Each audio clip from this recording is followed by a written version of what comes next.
So we want to explain again what is Jewish meditation all about. What's the difference between Jewish meditation and all the other meditations? For example, we won't give example about other meditations. Whatever meditations that you think of, so put it aside. That's not what we're talking about. There is a common denominator that when we're speaking about meditation, we're speaking about concentration, contemplation, relaxation. All of those are common denominators. What is the big difference is what is the subject that we're meditating on. So basically Jewish meditation is to do those principles of meditation and to apply them on Jewish concepts. Specifically Kabbalistic concepts. So that's in a general way. Okay, so according to that general point of view, you can basically take any concept that you find anywhere in the Torah, Gemara, Mishnah, Halacha, Tehillim, whatever it is, and to meditate on that. Simple as that. Take a concept, take an understanding, and relax, breathe, and meditate on that. As simple as that. So that will be Jewish meditation. Okay? Straight and simple. Now, it can have different variations. For example, taking one pasuk or one mishnah and saying it over again and again. So not only mental meditation, also speaking meditation. It can be also by singing, to take one pasuk and to sing it over. And while you sing it over and over, to meditate. That's also a form of Jewish meditation.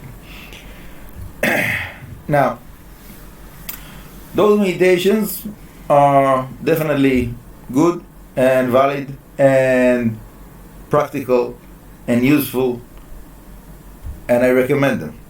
But that's not what I'm personally dealing with so much. Okay, I know that there is people that's the main way that they're doing the Jewish meditation is with those principles that I just discussed. For me, I take it more to the Kabbalah direction. So within the Kabbalah, we have many concepts, and I'm basically taking those concepts that are described in the Kabbalah, specifically of the Arizal, even though there's many other HaMekubalim that took those concepts of the Arizal and explained it in length, in different ways. But I'm trying as much as I can to stick to the basic teachings of the Arizal. Whenever it needs to be filled up a little bit with some extra explanations, so sometimes I'm borrowing some explanations from other HaMekubalim, but as much as I can, I'm staying with pure Arizal for these meditations. Now, the Arizal didn't explain the technique of the meditation. Okay? There is, like through the writings of the Arizal, there's many places that it says the word Yechaven. Okay? So what does it mean Yechaven? So many people, they give the literal translation of focus or concentrate or contemplate or have the intention to. All of those are fine. But when I'm translating Yechaven and I'm doing it with the word meditation, it takes the whole teachings of the Arizal and put them in a different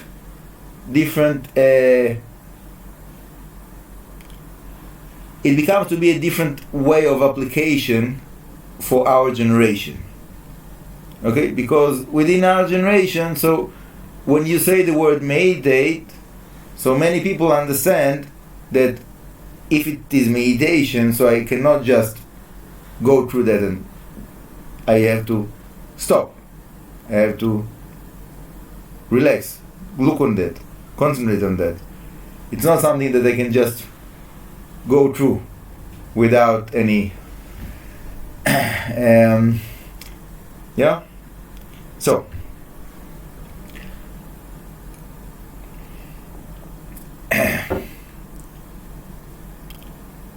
now, after with this introduction,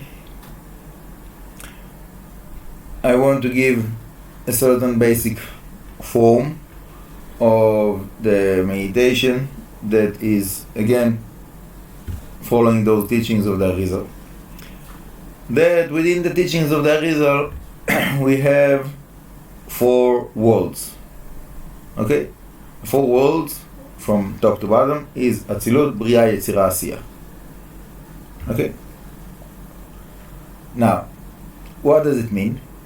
For right now, maybe it doesn't mean anything to you. Okay?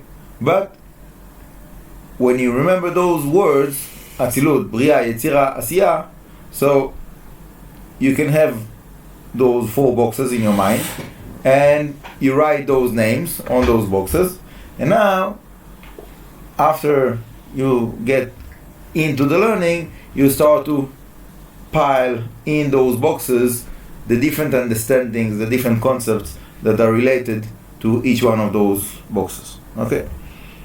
And then when we say you made it on the Asiya, so you have to look in that box that you have that is called Asiya and look what's in there. What are the concepts that are related with the concept of Asiya?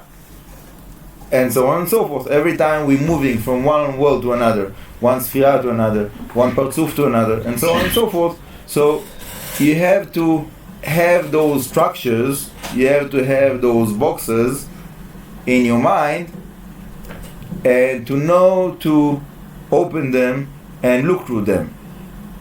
Okay? And if you do that in a way of meditation, it becomes to be a whole journey. Okay?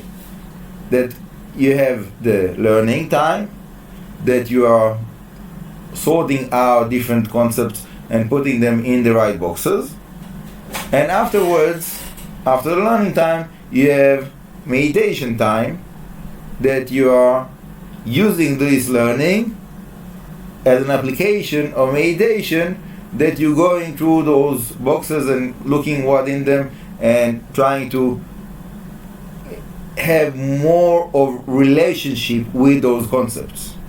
Okay? That's the special quality that you're gaining by the meditation, in refer to just learning. When you just learn those concepts, so there is something that is called Atzilut. What is that with me? I don't know, but I can say that there is like this, that, all kinds of different things about Atzilut, but I have no relationship with it. What does it mean to me? Yeah, that's there, I'm here, okay, fine. The idea of the meditation is to build relationship. Okay? Now, obviously, what we really want is to have relationship not with those concepts, we want to have relationship with HaShem. So how do we do this jump from learning those concepts, meditating on those concepts, and building relationship with Hashem? Okay? So that last step is the most crucial, right? That's the goal of everything.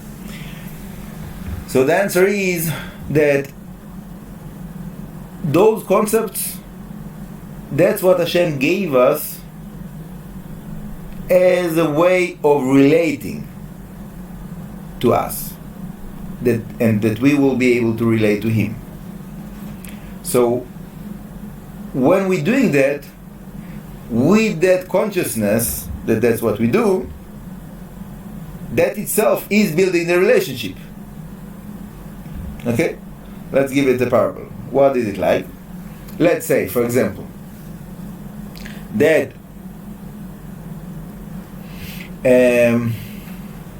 we get an invitation to the palace of the king. Wonderful. Coming into the palace, opening the doors, looking, why the nice palace, first room, second room, we look here, we look there.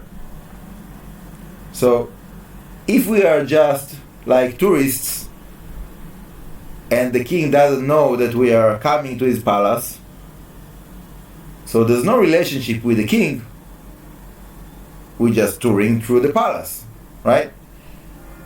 Somebody that is learning here was not long ago, before the coronavirus started, he went to England, and he went to as a tourist, tour guide to all kinds of palaces. It was not anything to do with the king, queen, whatever it is that is like, I don't know, like the owners of the palace. I don't know exactly what, like how this work there, but there was no relationship there, right? But if somebody gets a personal invitation, you are welcome in that time to visit the palace of the king, and you have the king's signature in his name. So when you're coming there, you're coming with the invitation, personal invitation of the king. So when you're coming and you're going through the palace, in that tour, it's not a tour, this is a way of building a relationship with the king. He wants you to know what he has. He wants you to know his palace. And you, by going through the palace, you get to know the king. Because the king is the one that built this palace. So it's like, in a certain way, you're looking on a certain painter artworks. So you get to know the painter by his art, right? And so on and so forth. So Hashem gave us those concepts. Hashem gave us this wisdom, that by this wisdom it will be a certain window for us to know Him in a certain way. Okay, obviously we can't know Hashem fully, but there is some aspects, which is those concepts, that Hashem gave us the permission to know about Him, meaning this is part of Him. Yeah? For some people that point will be difficult. Like, how can you say that you, like, this is Hashem? I'm not saying that that's all Hashem. Hashem is much, much bigger than that. Hashem is infinitely bigger, right? It's not limited in those concepts of worlds and sphirot and so on and so forth, right? But our relationship with Hashem is limited in those concepts. Even that is limited statement. But anyhow, Hashem gave us this present. Hashem gave Am Yisrael the present of the Torah, and within the Torah we have the Kabbalah, which is the soul of the Torah, the neshama of the Torah. And when we're learning those concepts, we getting to know the palace, the treasuries, and so on and so forth. And this is the way that we are able to relate to Hashem and to get connected with Hashem and to feel the way that Hashem is relating to us, to live the relationship. Okay, and obviously, when someone have that, so that's basically you won the game, right? Somebody that have that, that's it. He doesn't need anything. If somebody is going through this life, through this world, with experiencing his relationship with Hashem, nothing can harm him. If you're in the palace, you're well fed. You're well fed. There's nothing to worry about. You're protected. Everything. You have everything. Doesn't matter where you are, what do you do. It's there. You have a relationship with Hashem.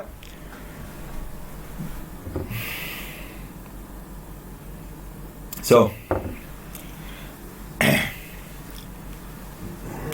now, after those introductions, we can move on to the next step, which is the practical steps of the meditation. Okay, so instead of just speaking about it, we're gonna do it. Okay, while we're doing it, I will put the explanations inside of the practice of the meditation. Okay? Yeah? How did you come up with your method of meditation in particular? That's a long journey. It will take a long time to explain the whole process, but it's all based on very, very solid foundations. That's there's different parts that I took from different rabbis, from different books, but it's all very, very Like that. yes. I can show many sources for different parts, but it's not like one script that I'm following with all the meditations. Yeah. Like I said, the concept-wise, it's all followed the Arizal. The practical, what we're gonna do now, is a little bit more open, but it's basically mostly, let's say,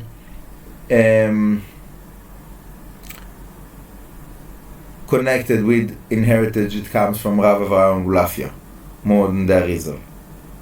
Okay, but also in the writings of Rav Bulafia, you don't see it. You don't see it when you just go through the writings. But I had the privilege to meet a rabbi that is descendant of a rabbi that got the inheritage of Rav Avraham Bulafia, so I got some principle from him in that aspect. Who's this rabbi? Rav Yurovich. Okay. We'll speak about it another time. So, we're starting by closing our eyes and sitting in a comfortable position, okay? I'm not particular about how you are resting your feet and hands and so on. I'm not saying that it's not important, but for now, we're not going to discuss it.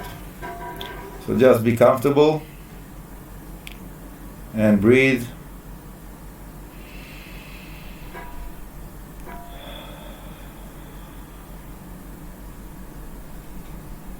And the key word now is consciousness. So where is your consciousness? So the default, unfortunately, in our generation is that our consciousness is very scattered. So we want to gather our consciousness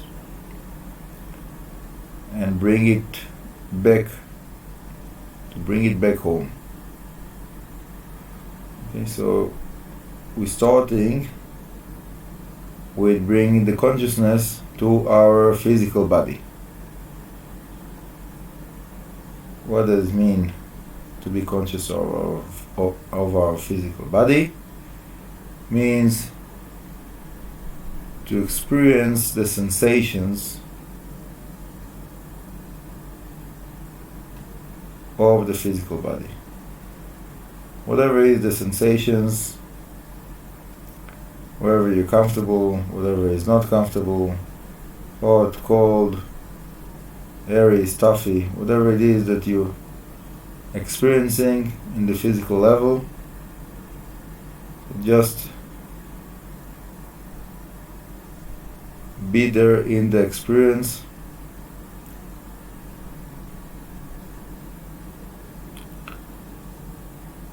And as soon as it is registered, you can move on.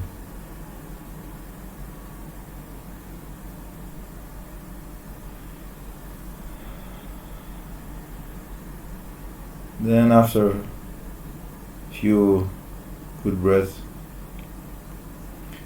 we want to move on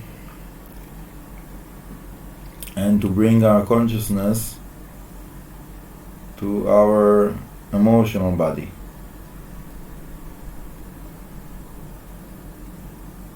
To be conscious of our emotions, but usually we ignore them unless something is pushing its way out. So we want to look inside and to see all those emotions that are there within our heart. whatever it is, without judging it, just to be conscious about them. That will be the first step.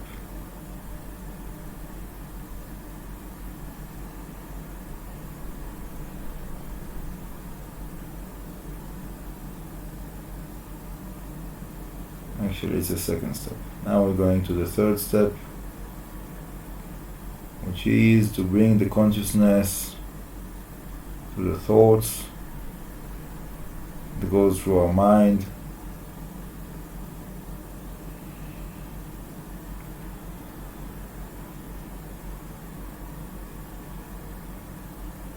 And again, just look on them as outside observer, without trying to hold anything. Just let it go. Look on the stream of thoughts.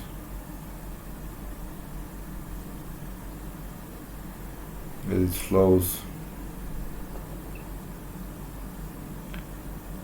And then we want to go up the stream and to find where is it coming from. Try to seek and find the source of thoughts.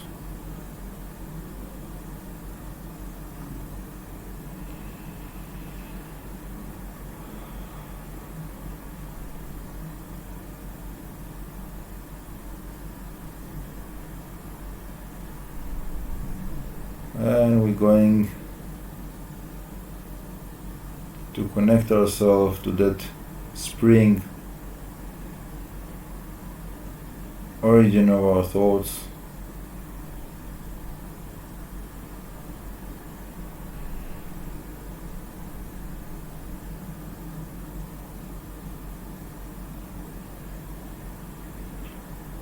And from there, we want to connect to something higher that is above that spring, above that beginning of thoughts, that for now let's call it inspiration.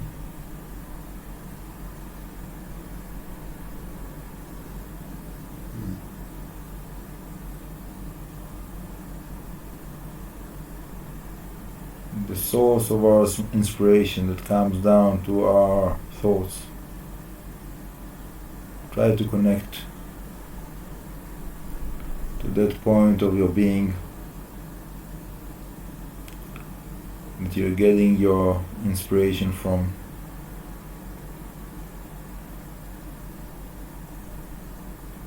Which is really something that is in a way outside of your being, but relating to your being.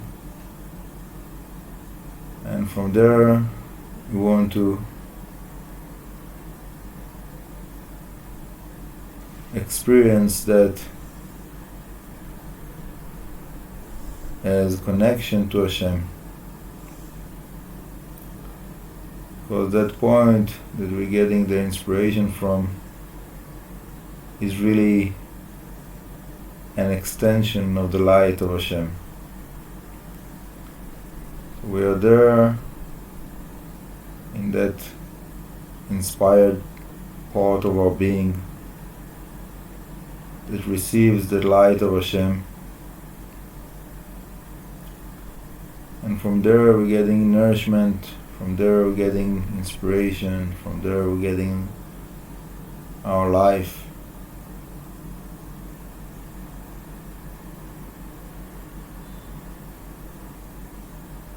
And from there we can bring light, pure light of HaChaim. It spreads down into our being.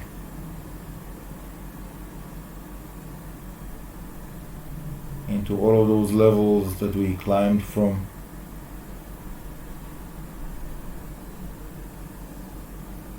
And just stay there for a while, as much as you need to feel, to recharge, to get the sustenance you need.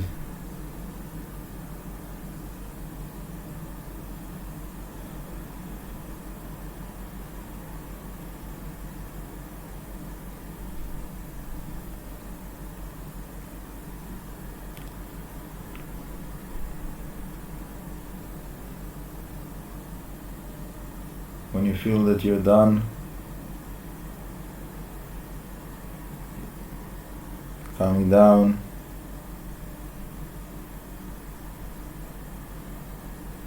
back to the part of your being which is the source of inspiration. It comes down to the origin of thoughts, down to the thoughts themselves, down to the emotions. And obviously now everything is positive, everything is good, because everything got new abundance of light of Hashem that is filling every corner of your being. And it comes down even to the sensations of your body. Try to experience that pleasure of all the cells of your body that got new light, new nourishment, new life in a conscious way. Try to let the light to be observed within you.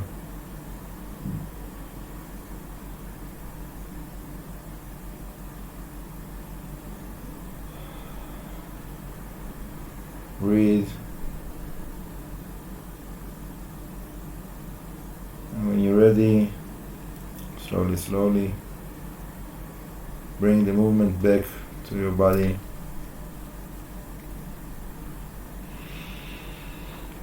And when you're ready, you're welcome to open your eyes.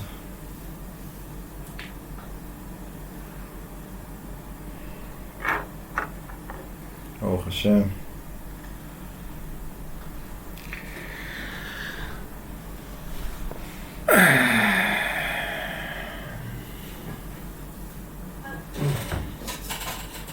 Somebody want to say something? Do you want to explain how every level, every point refers to a different level of the 4 levels that we spoke at the beginning? Yes. So let's start with explaining the sensations of the physical body. So the sensations of the physical body is what is called in the Kabbalah Nefesh. The Nefesh is the spiritual part of our being that is related with the physical body. The other parts of our spiritual being is not related with the physical body. The Nefesh is the spiritual part that is related with the world of Asiyah. So when we are conscious about the sensations, we are connecting ourselves to our Nefesh, and that means that our consciousness is within the world of Asiyah. Then when we are moving to the emotions are related with the Ruach. Emotions are in the heart, the Ruach is in the heart. That's what it says. And the Ruach is related with the world of Yetzirah. So when we are conscious about our emotions, our consciousness is in the world of the Yetzirah, which is our Ruach. Then we are going up to the thoughts. Thoughts are in the mind, and in the mind we have the Neshama. So when we become to be conscious of our thoughts, we are connected to our Neshama, and that means that our consciousness is in the world of Bria. Then we want to get to the origin of thoughts, the origin of the neshama. It's called neshama le-neshama. It's also called chaya. This is the light of the world of Atzilut. So when we are getting to the origin of thoughts, so that means our consciousness is in some degree related to the world of Atzilut. Then we want to get to the heights of the Atzilut, which is receiving from a higher world above it, that is called Adam Kadmon. That there it's already not really part of ourself, but this is the origin of the abundance that we are receiving. Okay, this is called Yechida, which is related with the world of Adam Kadmon. And there, as much as we are able to relate, fathom, and so on, there we have the light of Hashem that is enlightening the world in the most revealed way, in that highest world of Adam Kadmon. So when we are there, this is the place that we can experience some kind of connection with Hashem. Then we want to come down again and to obtain and observe all of that light into those different parts of our being. So that's what we do in the way down. So this is the foundation of what I'm teaching. Obviously, if someone wants to get more involved with it, higher levels, so all of that can be combined with many different holy names. Complex, and the complexity of it can be multiplied many times. So it's really a very, very basic structure that you can put on that structure many meditations, many applications with all kinds of different useful things, as I did in the different occasions here in those classes, and also in the Siddur, Zichron David, and Bezrat Hashem, I honestly feel that the world have a lot to gain from that. I wish that there would be many more people that are practicing those techniques of Jewish meditation. And I believe that it's very close to happen. So there is some people that are already doing it, and I'm sure that there will be many more that will follow with the help of Hashem. Bezrat Hashem, Baruch Adonai Le'olam, Amen v'Amen.